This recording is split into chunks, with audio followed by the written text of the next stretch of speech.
Comentar agora o nosso trabalho sobre capas de disco da MPB durante os anos de chumbo na ditadura militar brasileira. Os anos de chumbo aconteceram basicamente no mundo inteiro, nesse período aí de segunda metade da Guerra Fria. Foi um período que era justamente da consequência da polarização intensa que ocorreu aí depois da Segunda Guerra Mundial, e foi marcado justamente pela luta da esquerda revolucionária, endurecimento da extrema-direita, endurecimento do aparato repressivo do Estado e da violência policial. Era um período muito marcado por censura.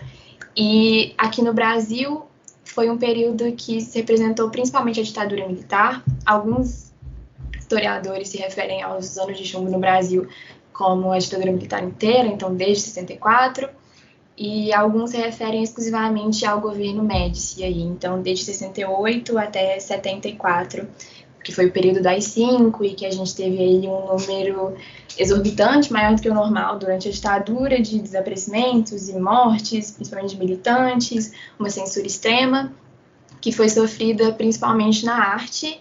Então, por isso que a gente escolheu analisar as capas de disco. Em primeiro momento, a gente tinha escolhido analisar só as capas do movimento tropicalista, que ganhou mais visibilidade nessa época, mas a gente acabou analisando também o movimento dos malditos, que eram artistas aí mais marginalizados e que não tinham tanta visibilidade, mas que, enfim, enfrentavam tanto quanto essa censura e essas repressões e essas limitações impostas aí para a arte deles, principalmente por serem mais marginalizados e trazerem assuntos mais tabus nesse momento. Então, agora eu vou falar um pouco sobre os conceitos que a gente usou, né, para fazer as análises das capas de disco ao longo do nosso trabalho. E o primeiro deles é o dialogismo de Bakhtin, que é muito sobre como a cultura é composta por signos que dependem uns dos outros. Eles se relacionam e se apoiam nas representações uns dos outros. O dialogismo ele é plural e é onde as diversas vozes se encontram para formar uma visão de mundo singular. E todo texto cultural é uma mistura e uma cultura de referências e citações. Foi o que a gente percebeu ao longo desse trabalho. Outro conceito que a gente vai usar também do Bakhtin é a carnavalização, que fala sobre a ironização e a subversão às formalidades, as hierarquias e os lugares de poder, eles são distantes da realidade do povo. E o terceiro conceito que a gente usou para analisar é o movimento antropofágico, do Oswald de Andrade, que propõe a transfiguração de tudo aquilo que é considerado cultura, do conceito de civilizado e evoluído. E ele propõe essa transfiguração através da inserção de elementos e referências estrangeiras na cultura brasileira. Ele é para digerir esses elementos e devolver eles abrasileirados.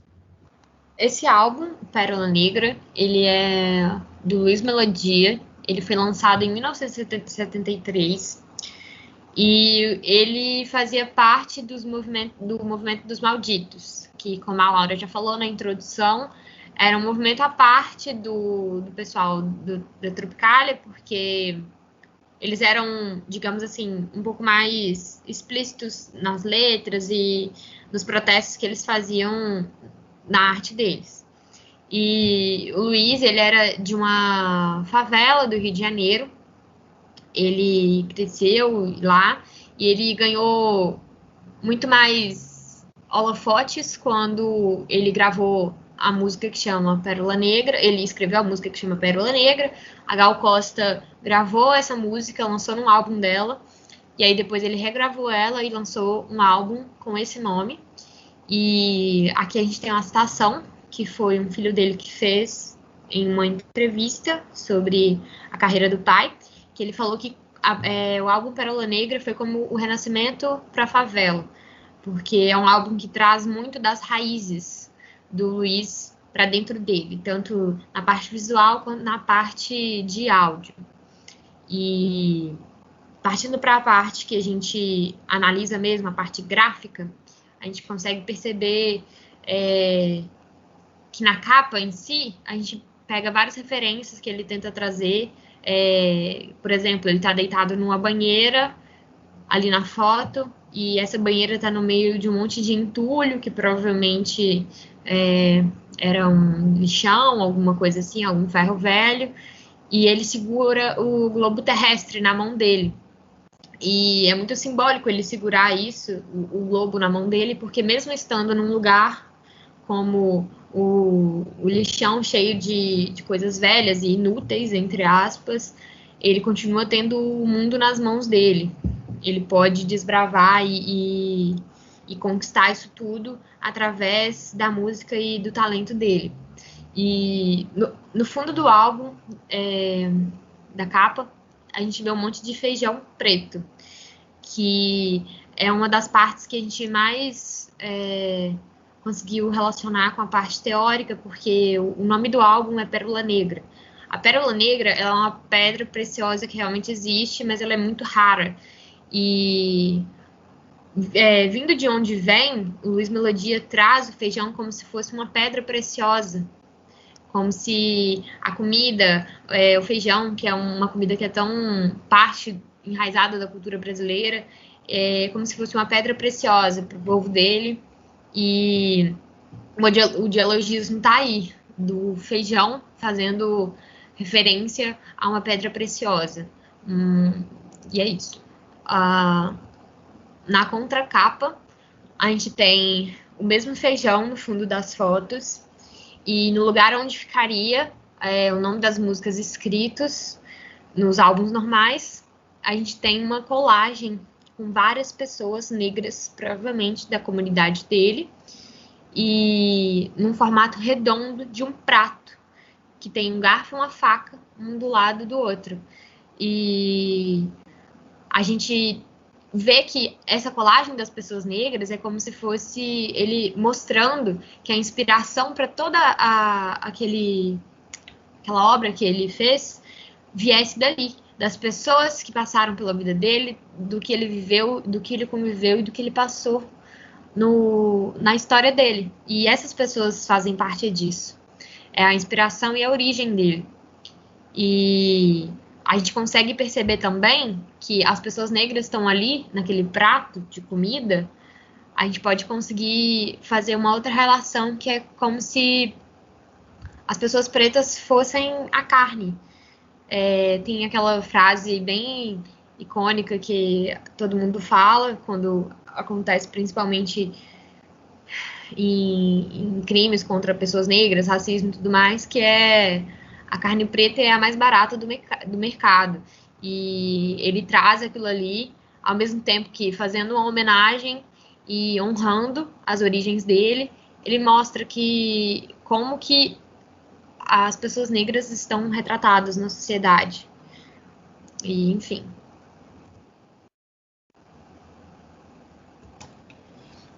Esse é um dos primeiros álbuns da Gal Costa. Nesse ano de 1979, ela lançou 2 álbuns, e esse foi o segundo. Nesse momento, ela, apesar de ser o segundo álbum dela, ela já era considerada uma das musas do tropicalismo, junto com Gil, Caetano e os Mutantes. Ela já tinha uma atuação muito forte, as músicas dela já tinham um teor político muito forte, e nessa capa ela foi muito marcante na época, justamente porque ela era muito diferente do que estava acontecendo ali no momento. É uma capa assinada pelo artista Dicinho, que teve uma atuação muito forte ali no meio do tropicalismo. Hoje em dia ele tem um trabalho bem invisibilizado, assim, mas na parte visual ele foi um dos mais significativos, assim. E é uma capa extremamente surrealista, extremamente psicodélica, e que não tem uma interpretação tão clara e tão direta, assim. A gente vê aí algumas figuras que parecem humanas, algumas que não parecem humanas, rostos, animais que também não têm uma representação tão fidedigna assim. No fundo, a gente tem essa relação aí com o universo, que também traz essa essência do inconsciente. Então, é uma capa inteiramente surrealista, assim. E uma coisa que a gente pode perceber nela é que ela traz várias linguagens e vários movimentos diferentes além do surrealismo e do psicodelismo, que foi muito presente no tropicalismo inteiro, justamente por toda essa essência de contracultura, a gente também vê aí uma imagem muito angular e com muitas curvas, que pode resgatar essa ideia da arte nouveau, e também cores muito vibrantes, que pode resgatar essa ideia do design pop, que estava muito presente na década de 70, tanto no Brasil quanto lá fora, né?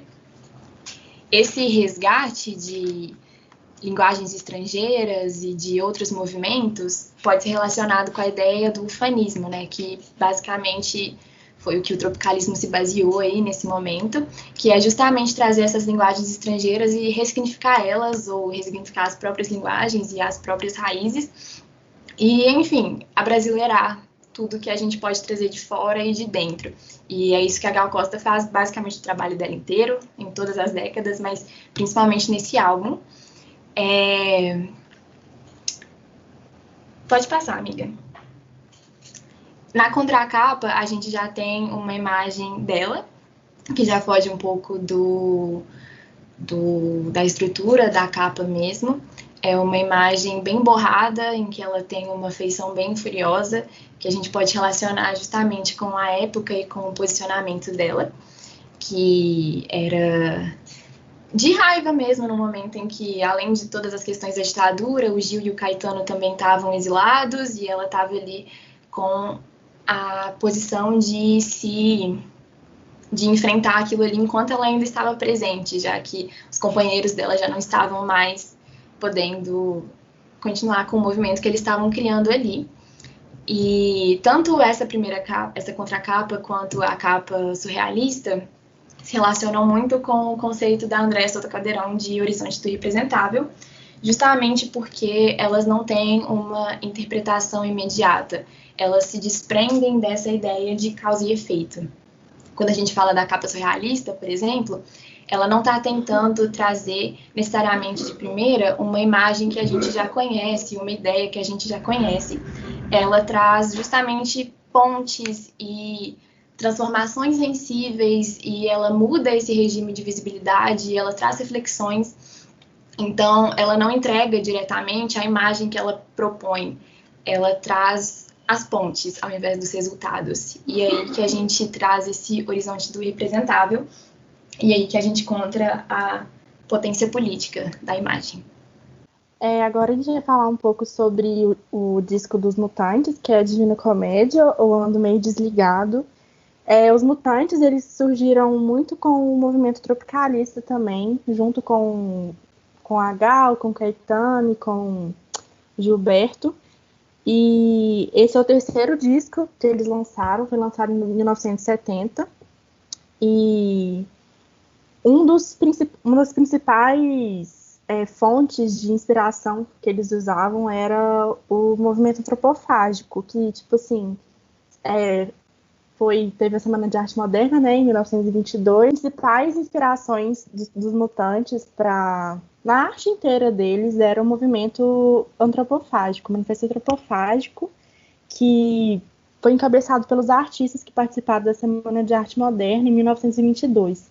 E eles propunham uma arte que ia contra, que questionava incorporar elementos mais estranhos e lutar contra o conservadorismo. Isso foram elementos que os Mutantes foram elementos que se mostravam muito presentes nas músicas dos Mutantes e na arte deles no geral. Tanto que eles sempre misturavam várias sonoridades diferentes, incorporavam diferentes estilos musicais nas músicas, até uma coisa meio caótica, assim, que as pessoas não estavam muito acostumadas. Então, os Mutantes foram um dos primeiros, assim, que tipo assim, as músicas causavam muita estranheza nas pessoas, e, tipo assim, ainda mais num contexto de muita repressão e tudo mais. Então, eles foram um dos primeiros a trazerem esses elementos mais estranhos às músicas. E na capa desse álbum é uma foto inspirada numa pintura de Gustave Doré, que é para a obra-prima de Inferno de Dante, do Dante, e ela faz referência ao sexto círculo da obra, que chama Cemitério de Fogo. que era um local onde as pessoas que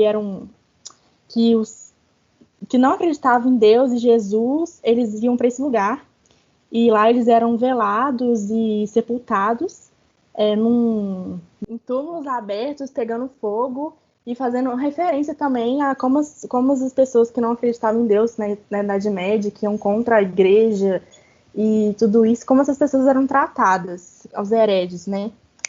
E essa foto foi tirada no quintal dos irmãos Batista, e ela representa muito esse confronto ao conservadorismo da época, tipo assim, porque tinha a ditadura, que era uma coisa alinhada à igreja da época, que eles eram entidades, né, da época que sempre tiveram grande influência, e eles representavam muita repressão para a população.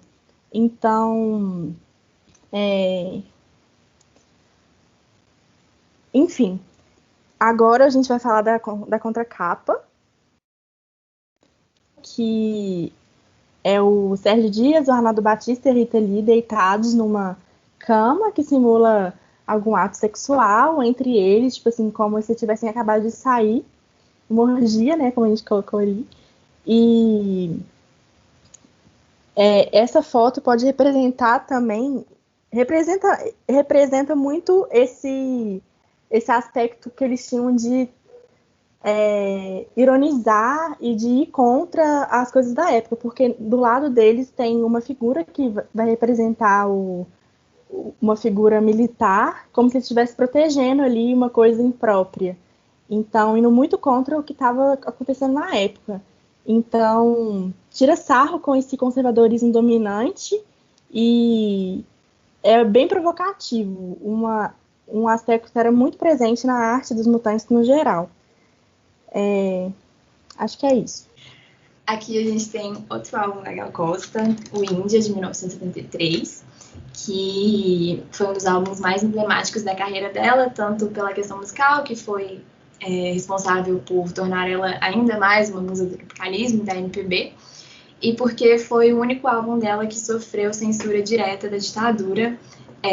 Foi considerado uma capa imoral, e ela foi vendida, todos os discos dela foram vendidos com um plástico na capa, o que foi inclusive incomum, porque geralmente esse tipo de trabalho que era censurado pela ditadura era tirado de circulação, mas eles conseguiram um acordo e todos os discos dela foram vendidos tampando essa capa, o que acabou impulsionando as vendas justamente por essa curiosidade das pessoas de saber o que estava sendo escondido, e foi divulgado que a Gal estava nua na capa. Então foi nessas primeiras décadas, até a de 80, e o Índia foi o disco com mais vendas da Gal, mesmo com essa censura.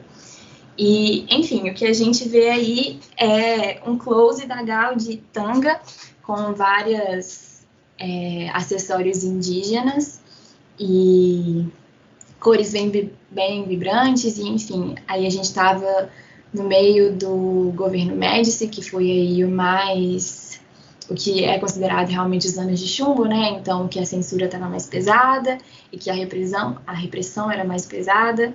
E, enfim, a ditadura prezava aí por essa questão da família e dos bons costumes, e a nudez e a sexualidade feminina sempre foi e continua sendo um tabu que, né, afeta diretamente essa questão dos valores cristãos. E a capa da Gal foi tão criticada e tão censurada justamente por trazer tão claramente essa questão da sexualidade feminina. Na contracapa, pode passar, amiga. A gente tem a Gal mais explicitamente ainda, ela não está usando uma blusa, então dá para ver os seios dela, e ela está em uma posição que foi considerada erótica. Então, a nudez, que por si só já era um problema aí nesse contexto de ditadura militar, foi ainda mais problematizada por estar vindo de uma mulher que se portava com tanta autoconfiança, né? O que era considerado uma afronta direta aí.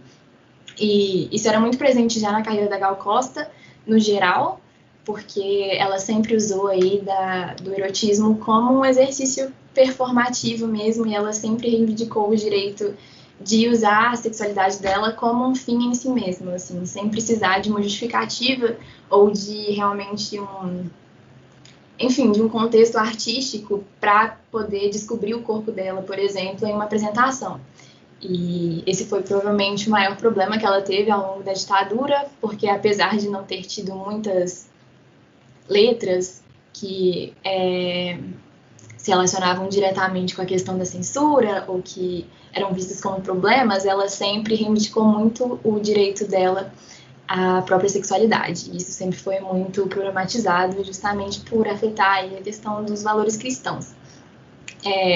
Além disso, tem a questão dos indígenas, que pode tanto ser considerado como uma tentativa de valorizar essas raízes do Brasil, mas também pode ser visto como criticamente pode ser visto como uma sexualização da imagem da indígena brasileira, que já é muito presente no Brasil e sempre foi nos produtos culturais que a gente tem. A imagem das indígenas é sempre muito sexualizada e é sempre mostrada como as vestimentas e a cultura é sempre mostrada por um olhar muito embranquiçado, como se a indígena estivesse daquele jeito para servir ao olhar masculino que vem de fora. E, de uma certa forma, a Gal, como não tem nenhum tipo de contexto indígena, realmente ela está se apropriando aí dessa cultura e, de alguma forma, endossando essa ideia da sexualização indígena.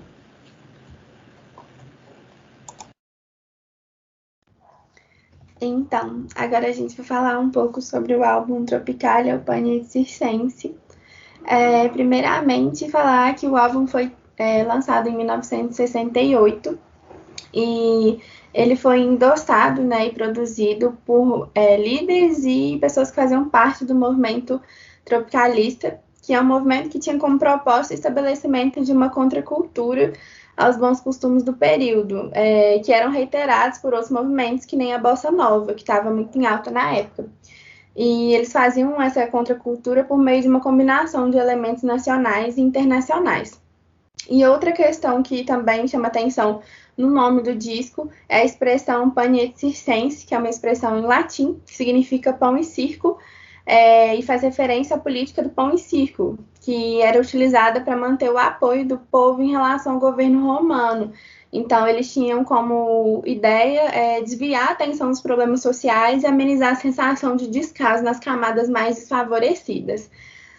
O álbum é um álbum coletivo e que mistura referências nacionais e internacionais, como a gente já disse que era a proposta do tropicalismo, e ele foi gravado pelo Caetano Veloso, Gilberto Gil, a Gal, Tom Zé, Rogério Duprá, os Mutantes, que na época eram formados pelo Arnaldo Batista, o Sérgio Dias e a Rita Lee, e o álbum conta também com aparições casuais do Torquato Neto, da Nara Leão, Rogério Duarte e o Capinã. E aí, falando um pouco da questão da capa e das coisas que a gente analisou nela e fez link com os conceitos, né, que a gente trouxe para o nosso trabalho.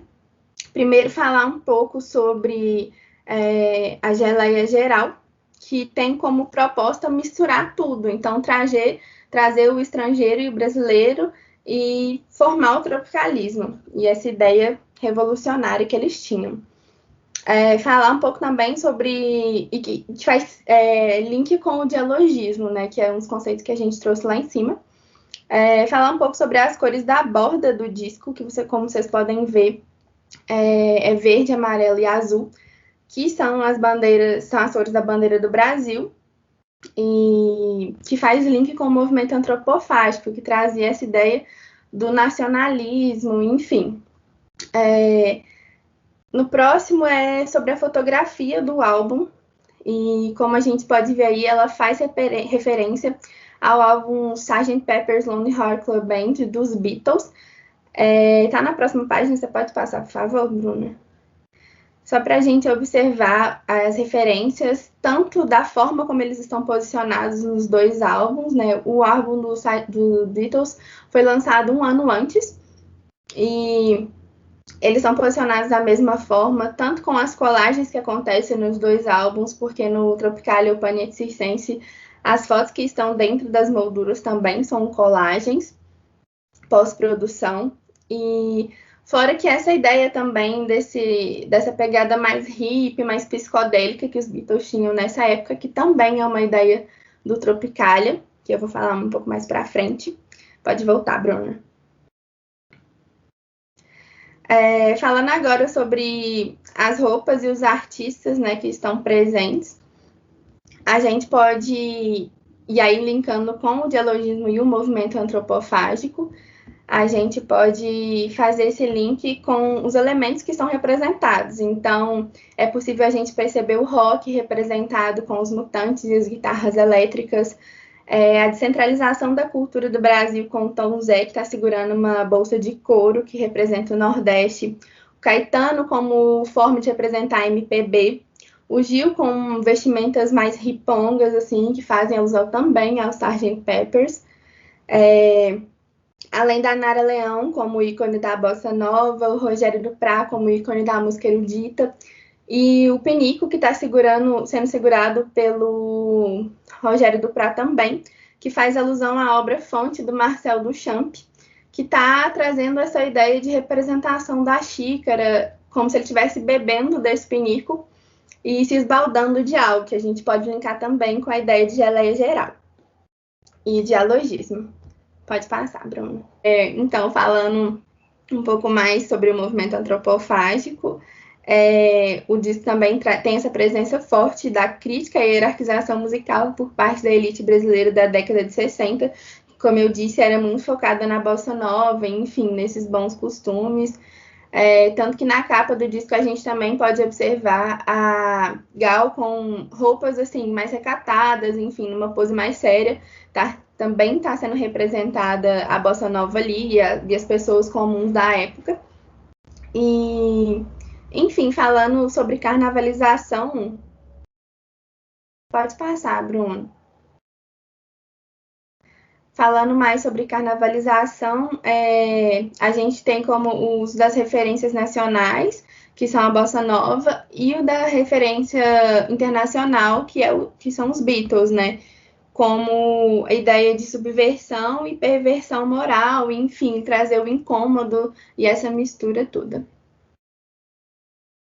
E sobre a conclusão, né, o que a gente concluiu sobre o trabalho é que, levando em conta essas análises que a gente realizou, o fator predominante entre todas as imagens que ocupam as capas de disco acaba sendo a potência política intrínseca nas cenas. Que nem como aponta a filósofa Maria José Modesign, essa potência política é encontrada na capacidade de uma imagem de nos colocar em contato e de nos deslocar para fronteiras da alteridade, do sofrimento e da alegria alheia. Então, as imagens e as capas e as contracapas, elas ultrapassam simplesmente o visto, né? E em meio aos movimentos de contracultura que se formaram ao longo do regime militar, a estética acabou se tornando uma ferramenta política que ofereceu como alternativa novas realidades e percepções. E é isso. Muito obrigada. Obrigada. Obrigada.